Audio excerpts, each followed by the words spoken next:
जय हिंद दोस्तों, मेरा नाम है अनिरुद्ध और मैं आप सभी का वेलकम करता हूं इंडिया डिकोडेड पर। दोस्तों फाइनली इतिहास रच दिया गया है बिकॉज 80 साल में पहली बार वेस्ट बंगाल में अब हमें भाजपा की सरकार देखने को मिलने वाली है।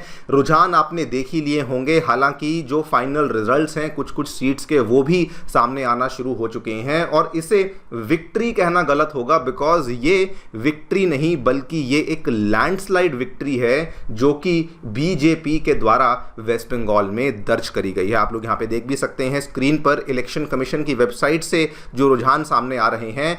BJP is leading in 194 seats और 4 में ऑलरेडी जीत चुकी है, मतलब कि 200 में उन्होंने अपनी बढ़त को यहां पे बनाया हुआ है। और अगर मैं तृणमूल कांग्रेस की बात करूं, टीएमसी की बात करूं तो उनके द्वारा 100 के नंबर को भी क्रॉस नहीं किया गया है। They are lingering at around 86-87। खैर, मैं यहां पे आपके साथ पॉलिटिक्स के बारे में चर्चा करने नहीं आया हूं बिकॉज दोस्तों जो सबसे बड़ी डेवलपमेंट हमें इस पर्टिकुलर जीत के बाद देखने को मिलने वाली है, हर एक कॉर्नर से यही चीज, इनफैक्ट मैं कहूंगा इस चीज को हर एक एक्सपर्ट के द्वारा कहा जा रहा है कि इसके बाद बंगाल की इकोनॉमी के लिए एक ऐसी इकोनॉमी जो कि इंडिपेंडेंस के बाद जिसका योगदान भारत की टोटल इकोनॉमी में बहुत बड़ा हुआ करता था, जिसका कंट्रीब्यूशन आज बहुत ही कम हो चुका था, उसकी इकोनॉमी के लिए this is going to be the biggest ever reset, the biggest ever turn around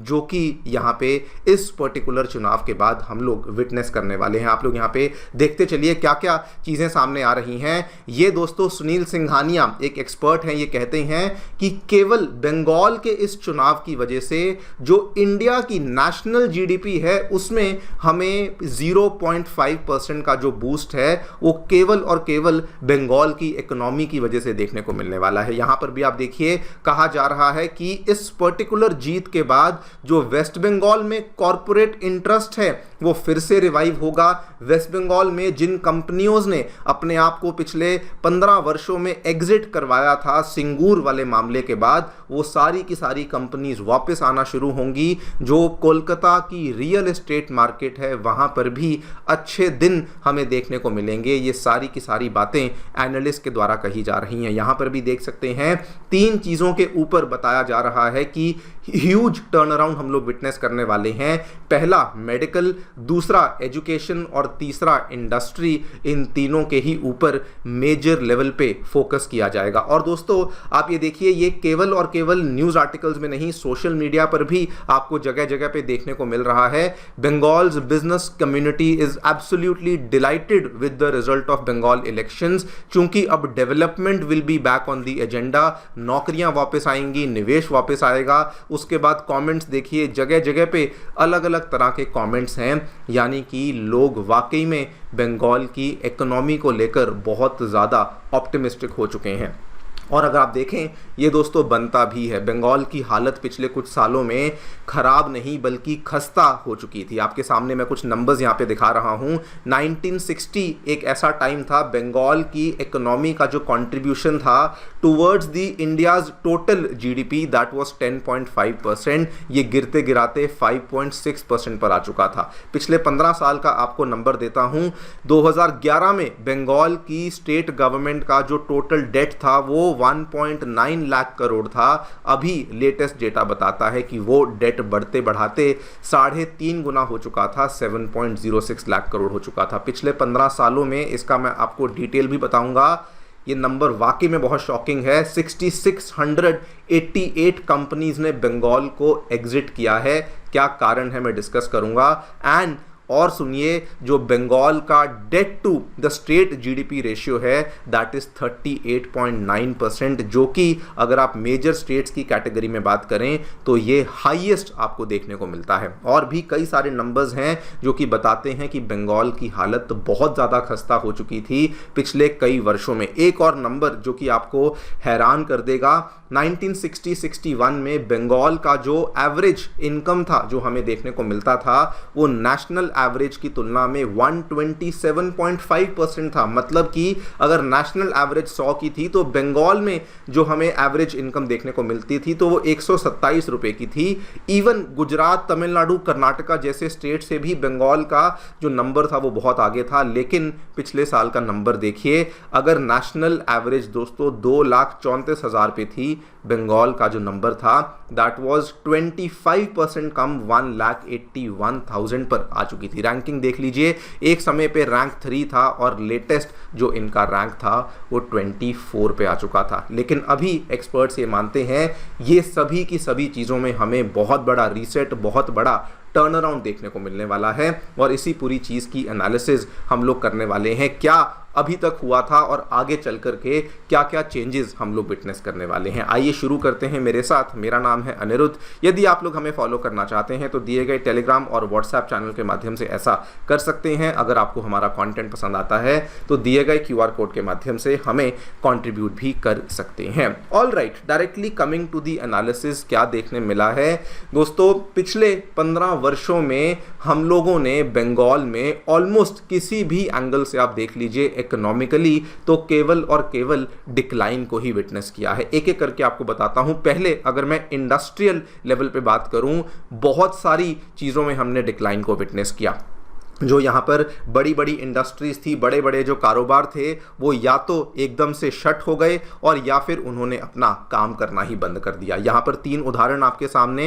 Hindustan Motors plant, jute sector में बहुत ज़्यादा स्ट्रेस हुआ। हल्दिया पेट्रोकेमिकल इश्यूज आप जानते हैं अभी तक भी वो वैसे ही चल रहा है। आपको पूरी लिस्ट भी दिखा देता हूँ। ये पूरी लिस्ट है जिसकी शुरुआत कहाँ से हुई थी। 2008 में जो सिंगूर वाला मामला हुआ था, जब मजबूरन में टाटा को भी वहां से निकलना पड़ा, वो इस चीज की शुरुआत थी। और उसके बाद आप देखते चलिए कैसे कैसे ये नंबर बढ़ता चला गया। उसके बाद ब्रेथवेट एंड कंपनी, ये लोग निकल गए, अपनी एक्टिविटी बहुत कम कर दी। बर्न स्टैंडर्ड कंपनी, इनको अपने यूनिट्स बंद करने पड़े, लिक्विडेट करने पड़े। जूट इंडस्ट्री में बहुत नुकसान हुआ। हल्दिया पेट्रोकेमिकल्स में अगेन स्टैग्नेशन आया। डनलॉप इंडिया ने 2012 में शटडाउन कर दिया था। हिंदुस्तान मोटर्स ने 2014 में अपनी कार प्रोडक्शन को वहां पर बंद कर दिया था। अगर आप टोटल नंबर्स को देखेंगे you will be literally surprised. पिछले 15 सालों में क्या हुआ है। 11-12 में 200 कंपनीज ने वहां से एग्जिट किया, 13-14 में 87, इस तरीके से 17-18 में 1027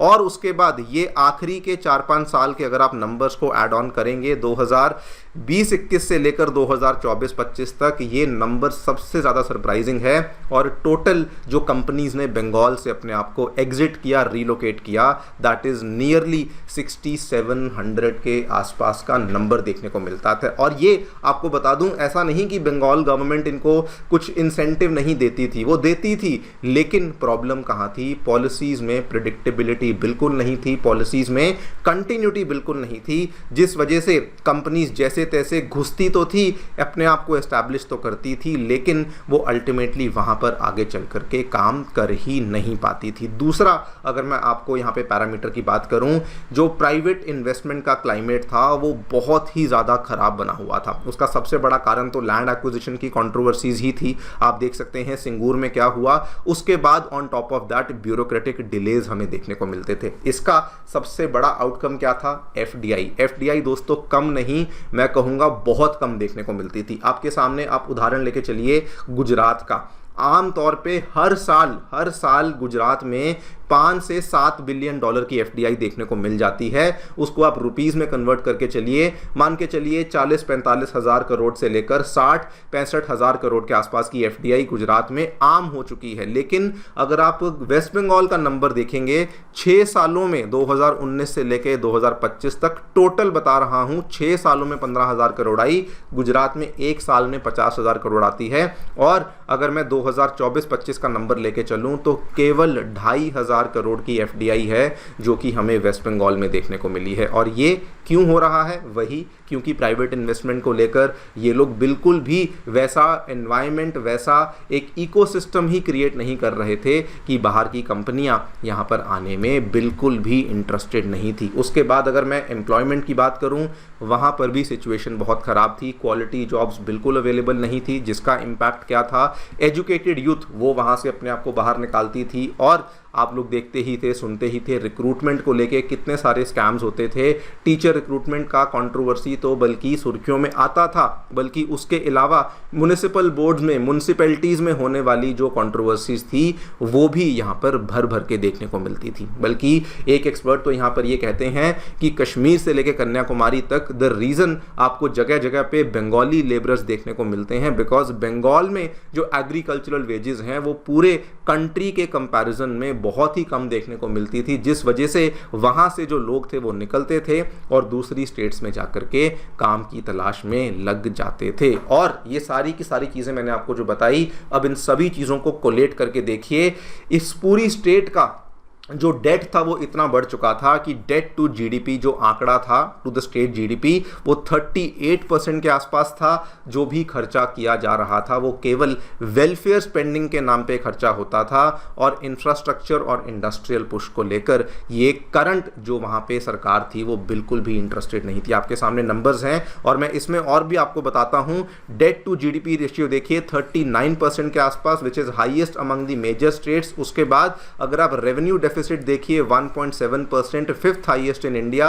और सुनिए, इंटरेस्ट और रेवेन्यू रिसीट्स, मतलब कि जो यहाँ पे जो इनको ब्याज भरना पड़ता था वो ऑलमोस्ट मान के चलिए 20% के आसपास था। हर तरीके से इनका जो मैक्रो इकोनॉमिक नंबर्स थे वो भी कंप्लीटली हिल चुके थे। नीति आयोग का फिस्कल हेल्थ रैंक देखिए 16th या 18th चलता था, यानी कि उसमें भी ये स्टेट बहुत ही पीछे चल रही थी। इमेजिन करिए, ये वही स्टेट है जिसका इतना बड़ा योगदान था इंडिया की टोटल इकोनॉमी में, इंडिया की टोटल जीडीपी में, लेकिन इसकी हालत जो है वो इतनी ज़्यादा खस्ता हो चुकी थी। लेकिन अभी दोस्तों एवरीबडी इज सेइंग कि इसको लेकर हमें मैसिव लेवल पे टर्न अराउंड देखने को मिलने वाला है। आप यहाँ पे देखिए, सुनील सिंघानिया मार्केट एक्सपर्ट हैं, कहते हैं कि केवल जो भाजपा की जीत हुई है बंगाल में उसकी वजह से इंडिया की जीडीपी ग्रोथ में 50 बेसिस पॉइंट्स का हमें उछाल देखने को मिलेगा। मतलब कि इतना बड़ा इम्पैक्ट आएगा।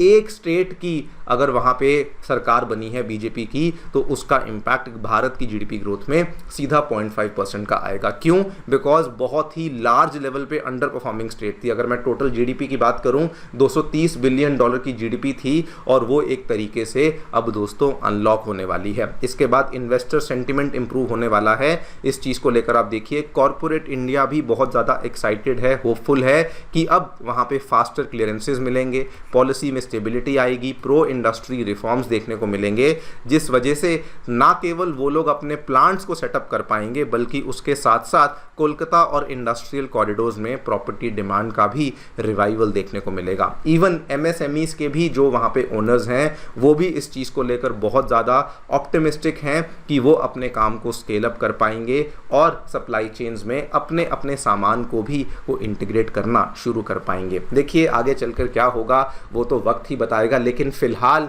जो मूड चल रहा है, जो ट्रेंड्स चल रहे हैं वो ये क्लियरली बताते हैं कि ये जो जीत है ये सबसे बड़ी जीत होने वाली है बंगाल की इकोनॉमी के लिए। एंड जैसा कि बीजेपी ने पहले भी कहा था कि इसके साथ अगर वो लोग बंगाल जीत जाते हैं तो अंगा बंगा कलिंगा विजन जो है वो भी आपको एक रियलिटी देखने को मिलेगा। अंगा हेयर स्टैंड्स फॉर बिहार, जहां पे ऑलरेडी वो लोग जीत चुके हैं, Kalinga here stands for Odisha, जहां पर अगेन वो जीत चुके हैं, and Banga here stands for Bengal, जहां पर उन्होंने जीता ही नहीं है बल्कि इतिहास भी रच दिया है। आप लोग जो भी सोचते हैं डेफिनेटली बताएं कॉमेंट सेक्शन में। Thank you so much for listening, stay tuned and stay safe.